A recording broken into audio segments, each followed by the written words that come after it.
então para a nossa entrevista, né, Gaete? Porque já está chegando um monte de mensagem aí para o doutor Bruno. Olha só, bom dia. Bom dia, Carla. Seja bem-vindo aqui no nosso programa, doutor Bruno. E muito obrigada Obrigado. também por tirar um pouquinho do seu tempo para vir aqui ao nosso programa, tá? Eu que agradeço o convite, Carla. Bom, vamos falar de um assunto bem bacana, onde a gente recebe muitas mensagens, especialmente as mulheres que querem se cuidar cada vez mais, né? E esse cuidado é importante mesmo porque a autoestima da gente eleva bastante quando a gente faz uma cirurgia plástica, quando a gente se sente bem, né? Convidei o doutor Bruno para participar do nosso programa hoje, para a gente falar sobre a redução de mama, que ela pode inclusive ser feita com a prótese de silicone, né, doutor? Carla, é bem interessante a gente falar sobre esse assunto porque realmente a gente tem visto cada vez mais as mulheres querem fazer redução de mama e às vezes querem colocar prótese de silicone também. Às vezes parece um pouco contrassenso, né? Como que quer reduzir a mama e quer aumentar ao mesmo tempo, né? Esse assunto é bem comum e às vezes até um pouco polêmico, inclusive entre nós especialistas em cirurgia plástica, né? Tem gente que faz, tem gente que não faz, mas é bem interessante. E por que é interessante, né? Porque assim, o que geralmente a mulher está procurando quando ela quer fazer uma cirurgia de redução de mama, né? A grande maioria das mulheres está procurando duas coisas. Primeiro, se livrar do peso, do excesso de peso da mama, né? E segundo, estética, né? Sim. Porque geralmente quando a mulher tem a mama muito grande, ela tende a ter a mama um pouco caída. Sim. Então a mulher quer as duas coisas, quer melhorar a parte estética e a parte funcional, que é a questão da dor nas costas também. E às vezes, e muitas vezes, é muito mais a parte funcional do que a parte estética, né? A minha família, por exemplo, doutor Bruno, é de mulheres com muitos seios, né? E a minha mãe, ela fez redução de mama, porque ela começou a apresentar problemas de coluna, e eu também fiz redução de mama. Eu tinha 17 anos de idade, 16 para 17 anos de idade. E eu sofria muito, porque eu sou muito pequenininha, então eu tinha uns seios muito grandes. E aí eu usava só roupona grandona, eu não me sentia bem de jeito nenhum. E eu lembro que na época meu pai disse assim, você quer um carro ou você quer uma cirurgia de mama? E eu não pensei nem duas vezes. Eu digo, pai, eu quero uma cirurgia de mama. E podem ter certeza, foi a melhor coisa que eu fiz na minha vida, porque a minha autoestima aumentou bastante. E sem falar também que o excesso do peso, como o doutor Bruno disse, me ajudou muito mesmo, tá? Então, assim, foi uma cirurgia que eu fiz ainda bem jovem, mas que eu não me arrependo de jeito nenhum. Até porque eu levei aí, ó, já se passaram mais de 25 anos e eu tô aqui com a minha vida normal, nunca tive nenhum tipo de problema.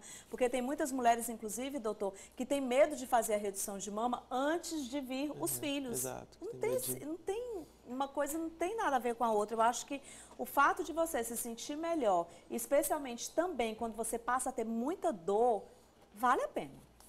Exatamente, Carla. Primeiro, quando a gente fala sobre a redução da mama por conta de problemas funcionais, né, que principalmente é a dor nas costas.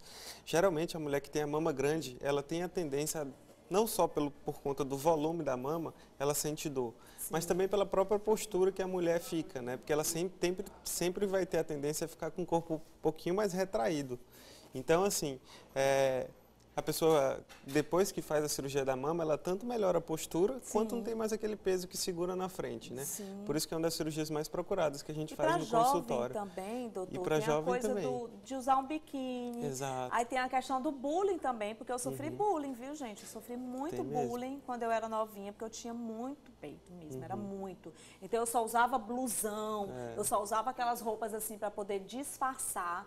O sutiã era 44, 46. Então, assim, doía, sabe? Eu vivia estressada e melhorou muito, muito mesmo. Especialmente nessa idade, que a mulher é muito jovenzinha, né? Que a menina tá virando uma mulher, ela fica realmente com a autoestima lá embaixo e sofrendo bullying também. Exatamente. Então, como a gente está falando, realmente eu acho que é importante fazer a cirurgia por essa questão.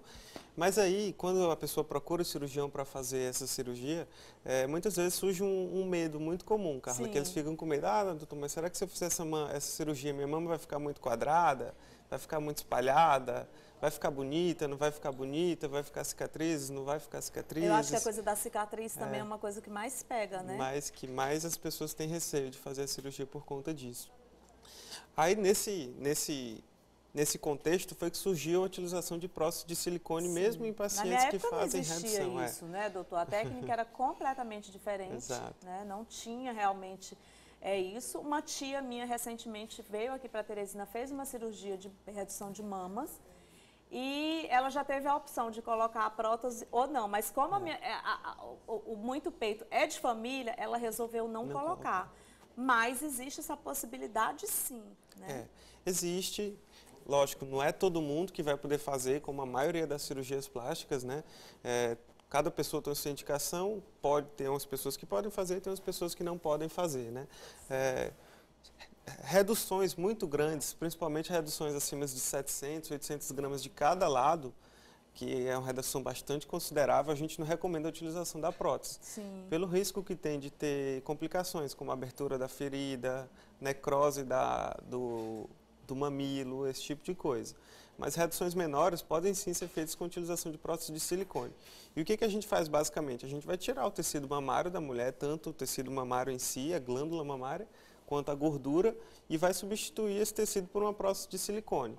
Geralmente a gente utiliza próteses pequenas, próteses de mais ou menos 170, 200 ml, mais ou menos, e consegue deixar a mama com formato um pouquinho mais parecido com o formato daquele formato mais redondinho, que deixa o colo mais marcado. Sim, que inclusive mulheres que têm poucos seios fazem para poder ter os seios bonitos, né? Que deixa... E aí, geralmente, as mulheres que fazem a redução querem também ficar com aquele seio bonito, né? Exatamente. E a gente consegue realmente proporcionar esse resultado um pouquinho mais marcado com a prótese de silicone. É possível também ter esse resultado sem a utilização de prótese? Em algumas situações a gente pode usar o tecido que a própria paciente tem e fazer como se fosse uma simulação de uma prótese de silicone. Tá? Com o passar dos anos, lógico, a prótese de silicone não garante que a mama não vai cair. Né? Porque tem muita gente que acha, vou colocar a prótese e minha mama vai ficar em pezinho por resto da vida. E não é exatamente assim também. O peso da prótese também pode fazer com que a mama tenha pitose. Quem coloca prótese de silicone, na verdade, tem que estar sempre indo ao médico, pelo menos uma vez por ano, né, doutor? Como é que funciona isso ou não? Não, na verdade, sim. Principalmente pacientes jovens que colocam prótese de silicone, elas precisam acompanhar aquela prótese, né? Sim. Se a pessoa não tem nenhuma suspeita de complicação com a prótese, então ela não precisa ficar fazendo check-up, não precisa ter nenhum acompanhamento adicional. Sim. Mas se existe alguma suspeita, o ideal é fazer um acompanhamento com exames de imagem. Na maioria das vezes, ultrassom ou ressonância. Entendi. Né, que precisa ser Uma feito. coisa que eu percebo muito, doutor Bruno, e eu lhe convidei para falar aqui no nosso programa hoje, exatamente porque o que eu recebo de mensagens aqui de telespectadores que têm uma vontade enorme de fazer a redução de mama, é o medo da anestesia. Por que as pessoas têm tanto medo assim da anestesia, hein, doutor? Pois é, Carla, na verdade a maioria do medo que as pessoas sentem é por conta não é de a mitos, cirurgia né? em si, mas é a anestesia. Eu acredito que no seu consultório isso aconteça diariamente. Acontece diariamente e realmente as pessoas têm muito medo por conta do mito que envolve a anestesia. Sim. Hoje em dia, com os equipamentos, com as medicações que a gente tem, com os profissionais que a gente tem, que estão cada vez mais capacitados, realmente a anestesia é um procedimento bem seguro. Bem seguro. A paciente é completamente monitorizada, o anestesista sabe tudo que está se passando com aquela paciente durante o ato anestésico. Então, realmente é bem seguro. Então, eu acredito que grande parte do medo que as pessoas têm é por conta do mito que envolve mesmo a anestesia. Por isso a importância, inclusive, da consulta antes da cirurgia. O doutor Bruno estava conversando comigo ainda há pouco e todas as pacientes que passam por ele faz questão que vá ao anestesista, que converse, que faça todos os exames também.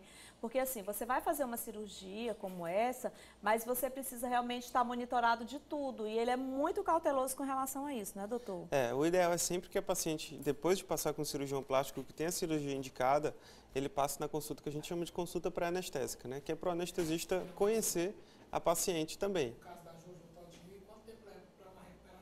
Vamos lá, vamos falar do caso da Jojo Todinho. O pessoal está perguntando aqui. A Jojo Todinho colocou quanto? Ela tem muito, 1000 né? ml de cada lado. Quanto? 1 litro de cada lado. 1 litro, gente, que loucura! Inclusive, vamos ver se a gente encontra a foto da Jojo Todinho aí, porque ela, inclusive, virou um sucesso nas redes sociais exatamente por causa dos seios, né? Imensos. Tem histórias aí, inclusive, dela, né? Ela mostrando. Doutor, não tem risco, não. Olha isso aí. Tem risco, sim. Ela desfilou no São Paulo Fashion Week sem sutiã, né? Colocou só... Tem riscos, doutor? Tem risco. O caso da Jojo Todinho foi bastante para a mídia, né? Muita gente ficou comentando, querendo saber sobre esse assunto. Eu recebi perguntas também nas redes sociais sobre isso. E realmente foi um caso bem diferente do que a gente está acostumado a ver. Ela, se eu não me engano, ela fez uma redução de mama acima de 1 quilo de cada lado. De cada lado, né? Ela tirou mais de 1 quilo, se eu não me engano, quase 2 quilos de cada lado. E colocou uma prótese de silicone de 1 litro também de cada lado. Nossa, que loucura, doutor. E assim, não é uma cirurgia que a gente recomenda que seja feita, porque quando a gente coloca próteses muito grandes, o risco que a gente tem de complicações, principalmente nessas reduções grandes também, de ter alguma necrose, alguma deiscência, que é a abertura da ferida, alguma coisa desse tipo, é muito alta. Entendi. Mesmo que a paciente esteja disposta a falar, ela fala, doutor, eu quero fazer a cirurgia, eu quero colocar, mas o risco não justifica realizar um procedimento de forma tão insegura, assim, porque a chance de dar errado é muito alta. É muito alta. Vou aproveitar que o doutor Bruno está aqui comigo para fazer umas perguntas que eu tenho certeza que você que está em casa aí assistindo essa entrevista tem curiosidade de saber. Fiz a cirurgia de peito, de prótese, a cirurgia de redução de mama. Eu posso amamentar? Pode, sim. As pessoas que fazem redução de mama, elas mantêm grande parte do parênquima mamário, do tecido que faz o leite, né, durante a gravidez, durante a amamentação. Então, elas podem sim amamentar. Algumas pessoas têm um pouquinho mais de dificuldade do que as outras por conta das cicatrizes que ficam da cirurgia, tá? Mas, na maioria das vezes, as mulheres podem amamentar normalmente. Quem faz redução de mama tem chances de ter o câncer de mama?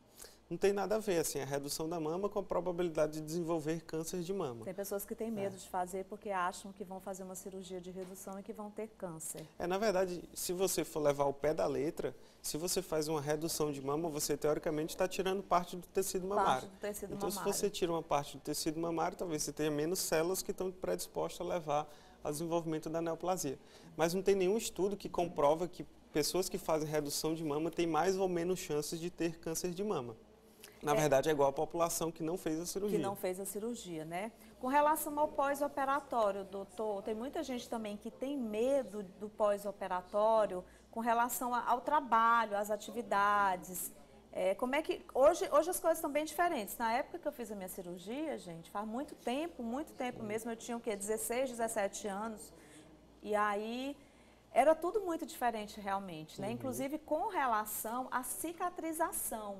Hoje, por exemplo, a cirurgia de redução de mama já não é como era antigo, já não tinha aquele tanto de ponto. Eu lembro que era mais de 50 pontos que eu tive. E aí passava alguns dias, aí teve que voltar lá para tirar. Hoje já existe uma técnica completamente diferente. Ainda é utilizada a técnica do T, doutor? Sim, a maioria dos pacientes acaba a gente utilizando a técnica do chamado T invertido. T invertido, que é a minha técnica. Que fica a cicatriz ao redor da areola, uma cicatriz vertical e uma cicatriz horizontal. Interessante, faz tanto tempo que eu fiz a minha cirurgia que eu quase não tenho mais cicatriz. Exato. Com o passar dos anos, a tendência é que essa cicatriz fique praticamente invisível. Invisível, sim. Mas assim, a maioria dos pacientes ainda utiliza essa técnica do T invertido. Em alguns pacientes a gente pode utilizar o que a gente chama de técnica em L, né? Que em vez de fazer o T, a gente faz só um L invertido também. Mas a grande maioria ainda é a técnica do T. E realmente é bem diferente do que era há 20, 25 anos atrás. Lógico, tudo evoluiu e também as técnicas cirúrgicas também evoluíram. Evoluíram bastante, né? E a recuperação Em relação ao pós-operatório, realmente é uma cirurgia que requer um pouquinho mais de cuidado. Como é uma cirurgia que envolve estar muito próximo à musculatura que está nos membros superiores, então a pessoa requer um repouso de pelo menos uns 15 dias a 3 semanas para poder levantar mais o braço, para poder carregar peso. Você não pode pentear cabelo, não pode comer, tem que virar criança de novo, viu, gente? Nos primeiros dias a pessoa precisa de auxílio para quase tudo. Para quase tudo, Mas a tendência é a gente tentar devolver os pacientes cada vez mais rápido para as suas atividades habituais, né? Gente, mas é uma cirurgia tão tranquila, tão tranquila. Não é uma cirurgia que as pessoas costumam reclamar muito de dor no pós-operatório. Eu costumo dizer assim, porque eu já fiz e eu posso falar, porque eu realmente...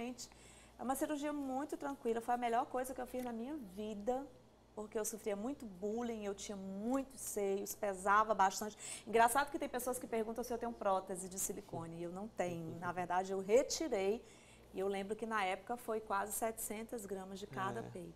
De cada Bastante seio, né? coisa. Era muito grande mesmo, gente. Você não tem noção. Era quase uma Jojo Todinho. Só que a Jojo Todinho, ela é imensa, ela é uma mulher super alta, ela é alta, né? Grandona, e eu sou muito pequenininha, né? Então, realmente, é complicado mesmo a situação assim. Então, foi a melhor coisa que eu fiz na minha vida. Eu digo isso para você que está me assistindo agora. Você, de repente, tem medo de fazer essa cirurgia, não tenha medo, tá?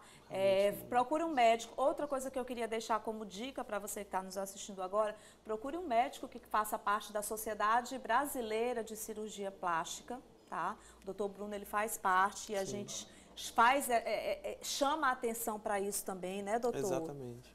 É muito importante você saber o profissional que você está se consultando, né? Pesquisar sobre sua formação, de onde que ele veio, onde que ele fez faculdade, residência, esse tipo de coisa, porque realmente faz a diferença. A maioria dos procedimentos que dão errado são procedimentos que são feitos com profissionais que não são habilitados a fazê-los. Então, realmente é muito importante pesquisar isso. O que eu queria deixar de mensagem, Carla, é porque independente se a pessoa precisa fazer redução, independente se ela precisa utilizar prótese, não precisa utilizar prótese, isso é muito importante você conversar com o cirurgião que você está pretendendo fazer aquela cirurgia. A confiança, né? É muito importante no médico, né, doutor Bruno Miller? Deixar bem claro qual é a sua vontade, o que você tem vontade de fazer e saber que existem limitações, que nem todo mundo vai poder fazer a mesma cirurgia. Com certeza. Já fica, inclusive, essa dica para você que está assistindo aí o nosso programa, tá?